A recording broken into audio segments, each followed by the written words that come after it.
Pelo sinal da Santa Cruz, livrai-nos Deus, nosso Senhor, dos nossos inimigos. Em nome do Pai, do Filho e do Espírito Santo. Amém. Olá, eu me chamo Eduardo Mano. Esse daqui é o Anexo Católico da Paixão de Cristo. Estamos no 10º episódio, onde aqui vamos aprofundar já o momento da crucificação em si. Hoje nós vamos buscar compreender um pouco aquilo que o Papa Bento XVI fala no livro de Jesus de Nazaré sobre a crucificação, os momentos iniciais, as palavras que Cristo profere e os acusadores de Cristo naquele momento. Ele inicia, o Papa Bento comentando esse trecho, falando de como Cristo cumpria as Escrituras sem que o povo percebesse. Isso fica muito claro lá nos discípulos de Emaús, em Lucas capítulo 24, onde vai dizer que nesse mesmo dia 2 discípulos caminhavam para uma aldeia chamada Emaús, distante de Jerusalém, 60 estádios. Iam falando um com o outro de tudo o que se tinha passado. Enquanto iam conversando e discorrendo entre si, o mesmo Jesus aproximou-se deles e caminhava com eles. E então Jesus passa a explicar as Escrituras para aqueles discípulos de Emaús. Porque até então o povo tinha o conhecimento das Escrituras, tinha a vivência com Cristo, veja, eram discípulos de Emaús. Então assim, eles seguiam a Cristo, acompanhavam os seus feitos, sabiam do que ele estava fazendo, mas não conseguiam compreender como é que aquele homem que dizia ser o Messias morreu na cruz. O fato da morte na cruz era o ponto de incompreensão para todos aqueles que tinham conhecimento das Escrituras. Porque muito se falava sobre o que estava escrito em Isaías 53, esse Salmo 22, que o Papa vai citar nesse trecho do livro, mas essas citações eram meio confusas, ninguém compreendia muito bem se era só uma referência ao sofrimento mesmo do povo de Israel, que padecia e sofria e se sentia abandonado por Deus, e que tinha esses momentos de distanciamento, mas não que uma pessoa viveria verdadeiramente todos esses aspectos. Aquelas definições que são dadas por Isaías 53 do sofrimento, da dor, tomou as nossas dores sobre si, por suas feridas nós fomos curados. Todas essas palavras onde expressam algo físico mesmo, de dor e sofrimento, de machucados, feridas, eles não tinham uma conversão completa para que um homem vivesse aquilo tudo. Era sempre umas leituras onde ficava algo ofuscado ainda, um sofrimento, alguém que vai sofrer, como é possível? Porque se você notar aquilo que a gente já falou em outros episódios sobre a expectativa dos zelotas, né, de um guerreiro que ia lutar e vencer aquele império romano que dominava, nunca se tinha a expectativa de alguém que sofreria, mas sempre alguém que venceria alguma coisa. Alguém que vai vencer, alguém que vai nos libertar, vai nos dar liberdade, ou seja, vai tirar de nós tudo que nos aprisiona. Então não é possível que alguém que vai nos libertar seja um prisioneiro. Alguém que vai nos salvar, vai nos dar a vida, morra. Então, tudo aquilo que era enxergado em Cristo era, de uma certa forma, incompreensível para os olhos daqueles que detinham conhecimento do Antigo Testamento, porque eles não tinham a total interpretação de Cristo.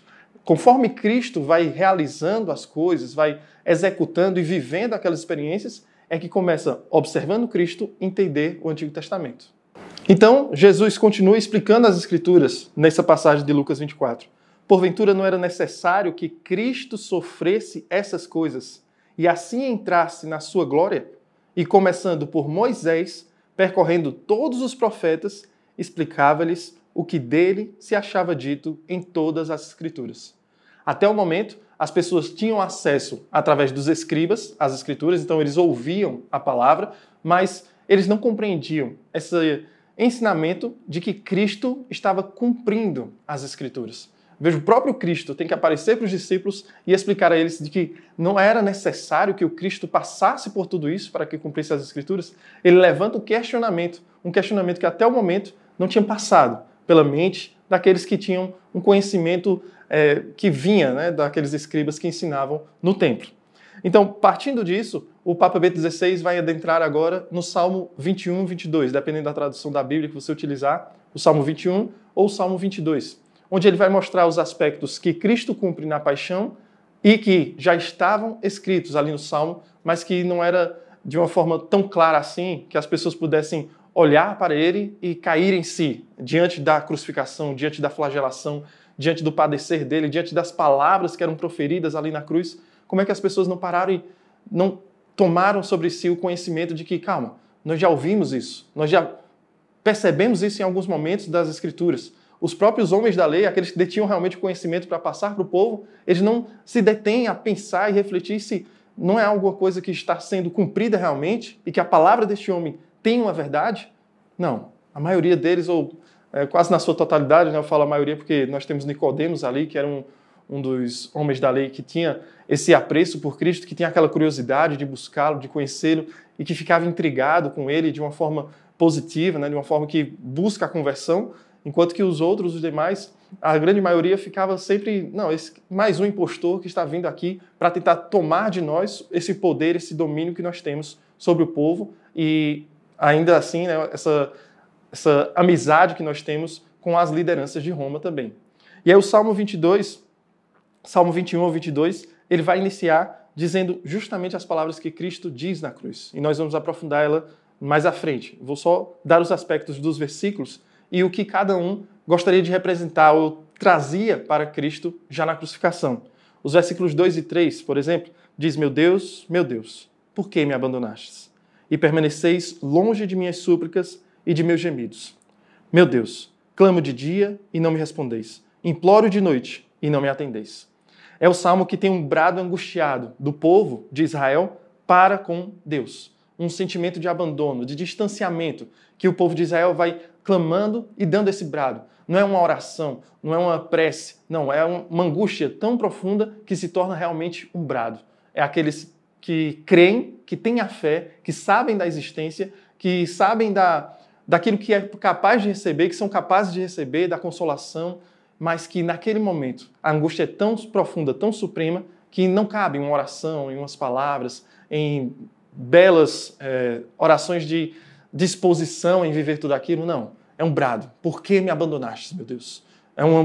É realmente um clamor de socorro que se faz. Não mais somente uma disposição a viver aquilo, mas um pedido de explicação, de que seja esclarecido aquilo que não é capaz do olho humano, da vivência humana, presenciar. Seja esclarecido o que o Senhor prepara para mim no futuro, mesmo que agora, aqui no presente, eu não consiga enxergar diante do sofrimento, diante da dor. No versículo 6 vai dizer: a vós clamaram e foram salvos. Confiaram em vós e não foram confundidos. Ou seja, eles já estão aqui nesse salmo fazendo um clamor e direcionando, fazendo a comparação de que muitos clamaram e foram atendidos, muitos falaram e foram socorridos. Então, também a nós, Senhor, também a nós, que neste momento que padecemos, socorra-nos, fale conosco, nos dê um direcionamento de como vamos ver isso tudo. E aqui nós temos o aspecto da cruz, Cristo vivenciando tudo aquilo, e você olha, né, a gente vai assistir esse filme, a gente vai presenciar esses aspectos da paixão de Cristo, e muitas vezes vamos nos questionar, mas cadê o Deus? Cadê o Pai? Ele dizia que eu e o Pai somos um só, mas cadê esse Pai? Que vê o Filho, aquele unigênito enviado para salvar a humanidade, cadê ele agora? Um pai não permitiria que isso acontecesse a um filho. O filme de Mel Gibson representa isso muito bem com o demônio. Por muitas vezes, durante o filme, você vai perceber o demônio, que é a atuação é feita por uma mulher até, que é careca, eles tiram o cabelo dela e ela passa com um bebê no seu colo e ela vai rondando o nosso Senhor Jesus Cristo nos seus sofrimentos, parecendo, mostrando ali, olha como eu cuido dos que são meus. O demônio fazendo a tentação de Cristo perceber o abandono que Deus Pai poderia estar fazendo com ele. Olha como eu cuido do meu aqui. Olha como eu cuido dos meus. Os meus são muito bem cuidados. Ele protege, o bebê no colo dele olha ainda para Cristo, sorri com o sofrimento do nosso Senhor Jesus Cristo.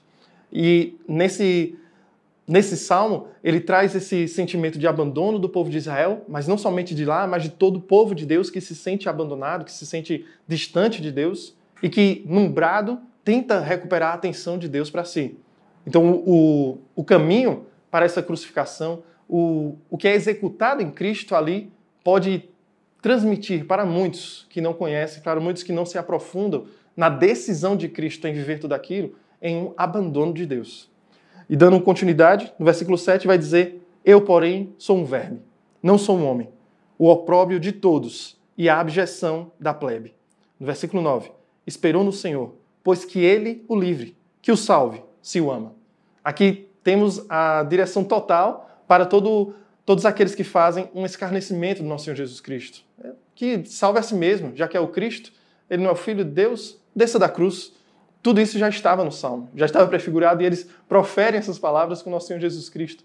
Eles não percebem a que ponto chegam de utilizar da própria Escritura para acusar o servo sofredor, para acusar o povo de Israel, que era descrito naquele Salmo, como que pede a Deus por um resgate, por um socorro.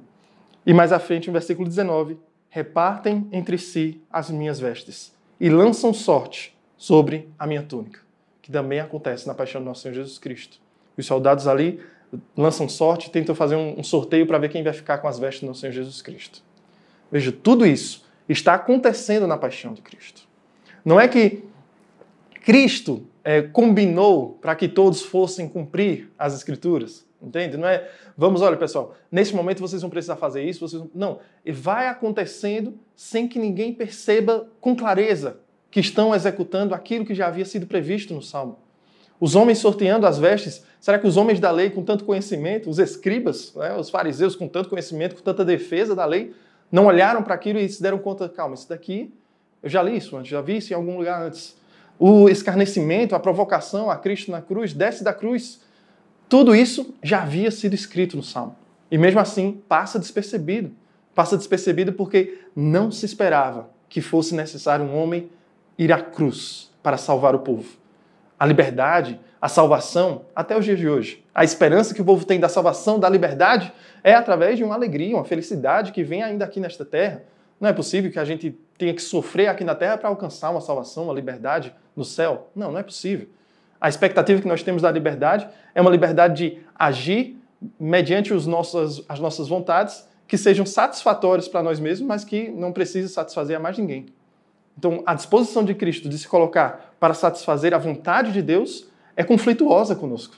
Como é que ele se coloca à disposição para sofrer por amor? Isso é um absurdo nos dias de hoje. Como é que você é capaz de sofrer por amor? Como é que uma mãe é capaz de sofrer por uma filha que está chorando de madrugada e ela se levanta e diz, vou abdicar do meu sono para poder socorrê-la? Como é possível? O sofrimento por amor.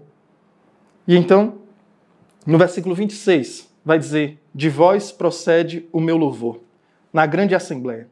Cumprirei meus votos na presença dos que vos temem. E o versículo 27, os pobres comerão e serão saciados.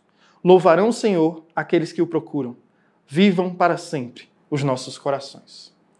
Até agora, o Salmo era só de um clamor, de uma súplica, de uma reverência a Deus que aparentemente havia abandonado. E o Salmo, no seu final, versículos 26 e 27, ele vai se aproximando do louvor. Ele vai percebendo de que, não, tudo isso é necessário. Tudo isso é necessário. Agora se aproxima o meu louvor na grande assembleia. Cumprirei meus votos na presença do que vos teme. Nesse momento, é o Cristo que se dá conta de que eu preciso cumprir isso. Eu preciso realizar tudo isso. E o versículo 27, os pobres comerão e serão saciados. Louvarão o Senhor aqueles que o procuram. Vivam para sempre os nossos corações. O que é isso senão a Santa Ceia? Os pobres comerão e serão saciados. Isso prefigura diretamente a distribuição da Eucaristia, do pão. Louvarão o Senhor aqueles que o procuram. O louvor que nós falamos no episódio anterior, onde nós vimos ali que Cristo toma o pão, dá graças, louva a Eucaristia e distribui. Ele parte o pão para todos aqueles que estão presentes. Então, o louvor que é dado no Salmo 21, 22, ele é um louvor executado por Cristo, aceitando a vontade divina de vivenciar o início do Salmo.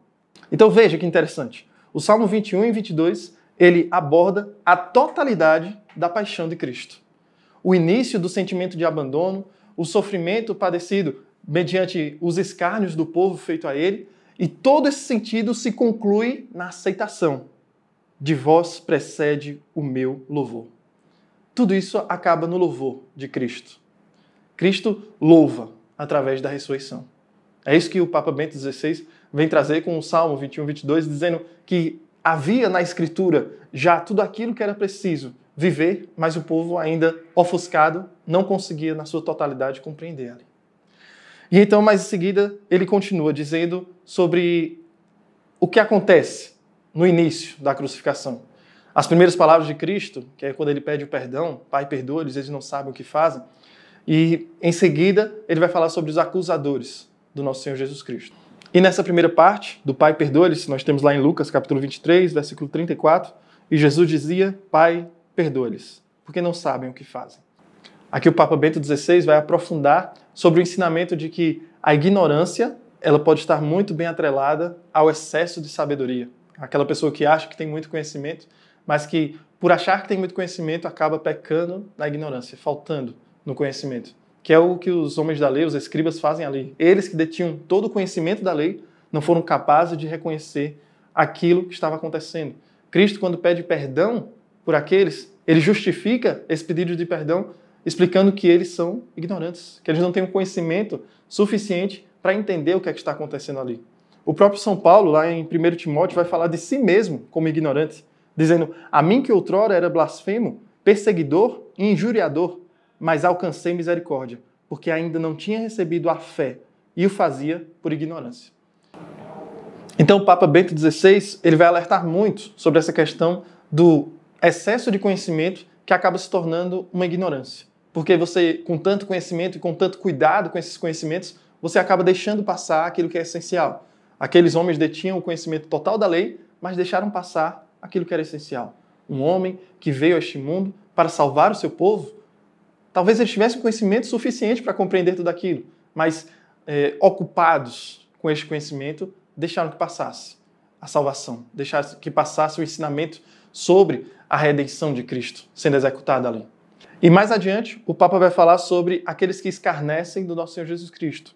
Ele divide em três grupos de pessoas que realizam isso, que são os que estão presentes no Evangelho, que são os passantes, aqueles que passavam por aquele local, os membros do Sinédrio e os dois ladrões da cruz. No caso, um ladrão só que escarnece e o outro é aquele que realiza o comentário que todos nós conhecemos, mas vamos chegar lá. Vamos começar pelos passantes, aqueles que estavam por perto. Lá em Marcos, capítulo 15, versículo 29 e 30, vai dizer, os que iam passando injuriavam-no e abanavam a cabeça, dizendo, tu que destróis o templo e o reedificas em 3 dias, salva-te a ti mesmo, desce da cruz. Aqui nós temos o desprezo por aquele que é impotente, o Papa vai descrever assim, o desprezo por alguém que é impotente. Você vê o Jesus crucificado, então, para desprezá-lo, você duvida dele. Você instiga ele a executar aquilo que ele tanto prometeu. Desce da cruz, já que és o Filho de Deus, tu que tens todo esse poder, agora é só descer da cruz. Uma mera cruz para ti não é nada.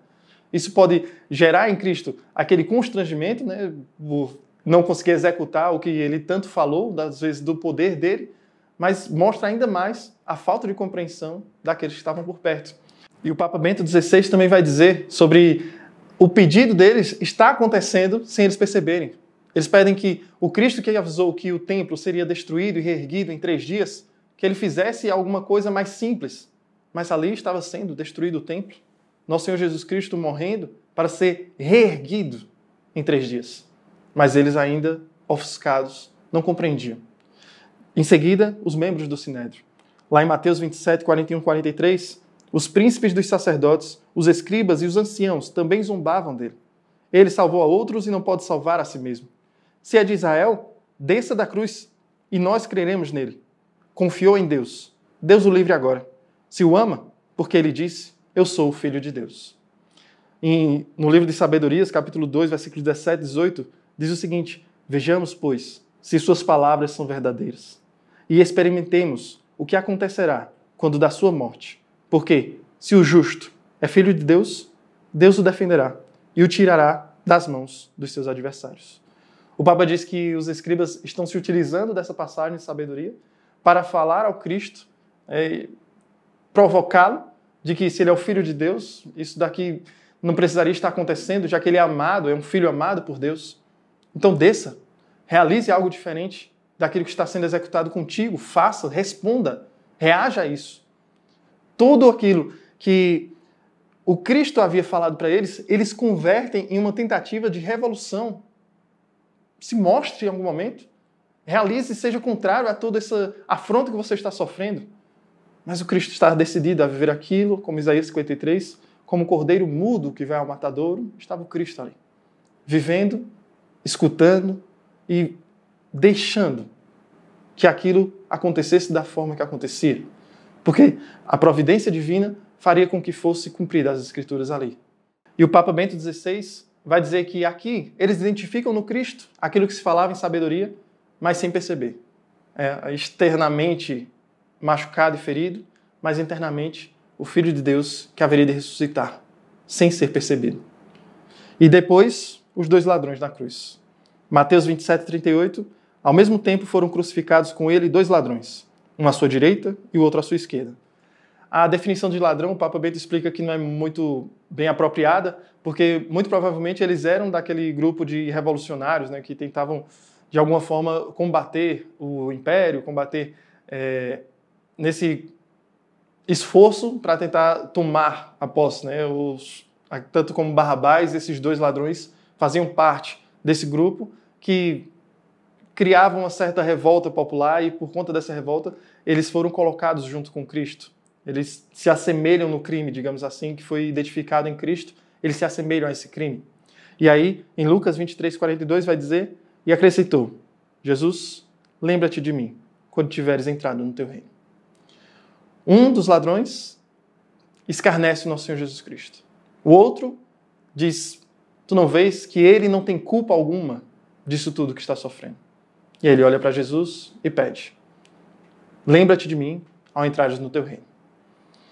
O Papa Bento, ele diz que o porquê dessa iniciativa do ladrão, do bom ladrão, nós não temos. A explicação fundamental de onde ele veio e para onde ele foi e o que ele fez da vida para poder chegar nesse momento e esclarecer assim. Mas o que nós temos é que a resposta de Cristo ultrapassa o pedido do ladrão. Hoje estarás comigo no paraíso. Não vai haver uma lembrança somente, mas a tua presença também. O pedido é tão sincero e tão honesto por parte do bom ladrão que Cristo ultrapassa esse pedido. Aqui é uma profundidade naquilo que nós pedimos a Deus. Se nós pedimos mais do que realmente haveria para nós, ou se pedimos apenas uma lembrança. Senhor Deus, lembra-te de mim aí. Lembra-te de mim. Todos os santos, todos os anjos, por favor, recordem-se de mim aí na eternidade, para que eu possa ter uma chance de ainda hoje entrar no paraíso. Aqui Cristo faz a certeza da existência do paraíso e a certeza de que através dele todos podem adentrar nele. Por mais que a vida toda tenha sido uma vida contrária aos ensinamentos do Pai, se por um momento, por um segundo, por um instante, se recordar e se der conta, a porta ainda está lá, aberta e disposta. E por fim, o Papa vai falar sobre o brado do nosso Senhor Jesus Cristo. Aquele início do Salmo 21, 22 que falamos, Mateus 27, 46 vai dizer, próximo da hora nona, Jesus exclamou em voz forte, Eli, Eli, lama sabachthani. O que quer dizer, meu Deus, por que me abandonastes? E aqui eu vou ler um trecho do livro do Papa Bento, onde ele vai dizer, Jesus recita o grande salmo do Israel sofredor. E desse modo, assume em si todo o tormento, não só de Israel, mas de todos os homens que sofrem neste mundo pela ocultação de Deus. O brado no tormento extremo é simultaneamente certeza da resposta divina, certeza da salvação não só para o próprio Jesus, mas para muitos. Quando Jesus solta esse brado, e aí muitos estudiosos vão adentrar nesse conhecimento e dizer que era a humanidade de Jesus que gritava, e há uns aspectos ali a serem estudados e abordados, mas uma coisa é certa. As palavras ditas por Cristo são as palavras do Salmo 21, 22. O Salmo 21, 22 começa com esse brado de angústia, de sofrimento, como nós vimos, mas termina com a certeza do socorro. O início dessa oração de Cristo, sendo o Salmo, faz com que peguemos a totalidade dele. Já que o Salmo é o percorrer da paixão, como nós vimos, então, se Cristo inicia esse Salmo, ele termina esse Salmo.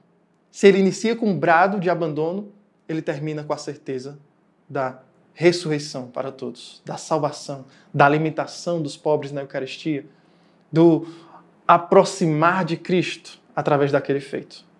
Cristo na cruz, ele cumpre as Escrituras e não somente para o povo de Israel, mas perpetua isso até os dias de hoje. Esse é mais um episódio do Anexo Católico da Paixão de Cristo. Que Deus abençoe você e reze por mim.